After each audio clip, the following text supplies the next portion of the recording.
Assalamualaikum warahmatullahi wabarakatuh dan selamat pagi kepada anak-anak 3 Al-Farabi tahun 2021. Cikgu harap hari ini semuanya berada dalam keadaan sihat walafiat.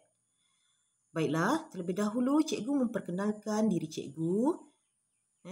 Nama cikgu, Cikgu Rasidah binti Muhammad Nur. Awak semua boleh panggil cikgu dengan panggilan Cikgu Syidah sahaja.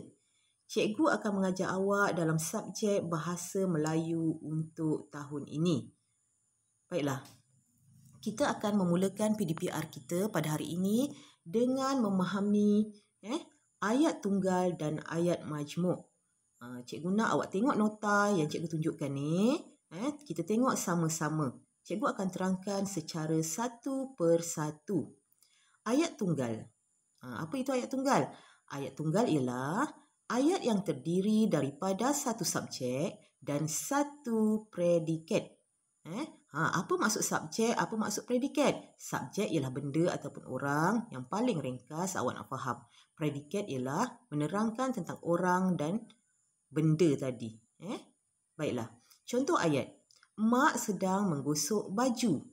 Ini contoh ayat tunggal. Ayat tunggal ni dia hanya satu ayat sahaja. Dia tunggal. Satu ayat. Dia tak ada gabungan dengan ayat-ayat yang lain. Dan dalam ayat tunggal tidak ada kata hubung. Itu yang awak kena ingat. Baiklah. Ayat majmuk. Apa itu ayat majmuk?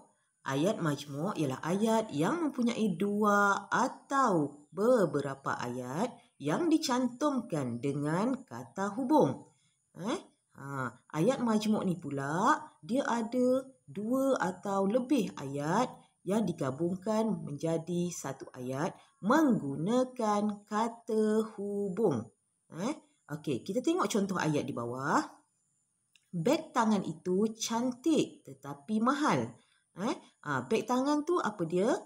Itu adalah subjek. Cantik tetapi mahal itu adalah predikat yang menerangkan tentang subjek. Tetapi ayat ini dikatakan ayat majmuk kerana mempunyai kata hubung di situ, iaitu tetapi. Cikgu yakin awak semua telah memahami tentang kata hubung kerana awak telah mempelajarinya semasa di tahun 1 dan tahun 2. Walau bagaimanapun, cikgu akan menerangkan semula tentang tajuk kata hubung pada waktu ataupun PDPR yang lain. Baiklah, untuk lebih jelas, awak ingatlah, yang paling ringkas awak ingat ayat tunggal ialah satu ayat. Satu ayat tak ada kata hubung. Ayat majmuk pula, dia ada banyak ayat. Dalam satu ayat dia ada beberapa ayat yang dicantumkan menggunakan kata hubung. Mudah. Baiklah, untuk sepintas lalu, cikgu nak awak faham subjek tu apa, predikat tu apa. Subjek ialah bahagian ayat yang diterangkan, predikat ialah bahagian ayat yang menerangkan subjek. Ini cikgu ajar awak cara ringkas supaya awak faham. Subjek ialah benda dan orang. Predikat ialah perkara ataupun kita menerangkan tentang orang dan benda tadi. Cikgu harap kamu faham, kamu jelas. Kalau kamu kurang jelas lagi, cikgu nak awak buka video cikgu ni, ulanglah banyak kali. Baca semula apa itu ayat tunggal, ayat majmuk. Apa itu ayat tunggal, ayat majmuk. Baca semula apa itu subjek, apa itu predikat. Baiklah. Itu untuk PDPR hari ini. PDPR hari ini. Untuk tugasan awak, cikgu nak awak keluarkan satu buku tulis garis satu. Tulis nama, tulis tahun, tulis perkara. Bahasa Melayu. Itu sahaja. Sebab cikgu telah sediakan satu label untuk ditampal pada buku. Walau bagaimanapun kita menunggulah bila kita akan kembali semula ke sekolah. Okey. Cikgu nak awak salin nota pada slide yang telah cikgu tunjukkan tadi. Yang mana satu?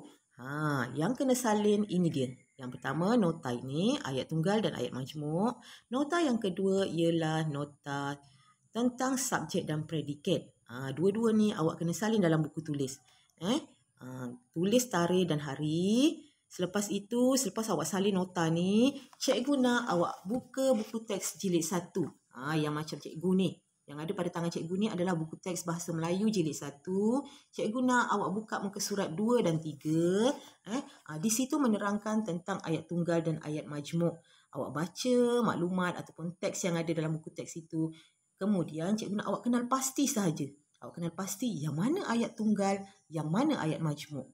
Kalau tak boleh nak faham lagi tentang ayat tunggal, ayat majmuk, rujuk balik pada nota yang cikgu bagi. Itu sahaja tugasan awak hari ini. Tak ada latihan, cuma awak kenal pasti ayat tunggal dan ayat majmuk. Baiklah, latihan berkaitan tajuk ini akan cikgu beri pada waktu yang lain. Setakat ini, cikgu nak awak fahamkan jelas-jelas ataupun fahamkan betul-betul apa itu ayat tunggal dan ayat majmuk. Baik, setakat itu PDPR cikgu pada hari ini. Kita akan bertemu semula pada minggu hadapan. Sekian. Assalamualaikum warahmatullahi wabarakatuh. Bye.